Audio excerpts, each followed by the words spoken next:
Well, I think 2013 it's a very exciting year for everyone, for the team, for me as a driver. Personally, it's a great opportunity to get the chance to be the main driver of a Formula One team.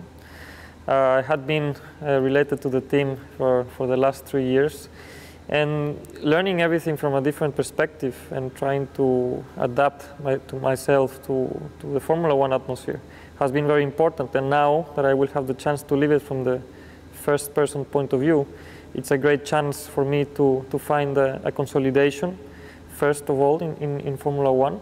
In the beginning of the season, this will be very important. And afterwards, of course, I will look to take advantage of the opportunities to get strong results during the season. I know the team is looking for consistency. This is something that both us, the drivers, are looking for as well. And me personally, I also would like to take the next step in my career.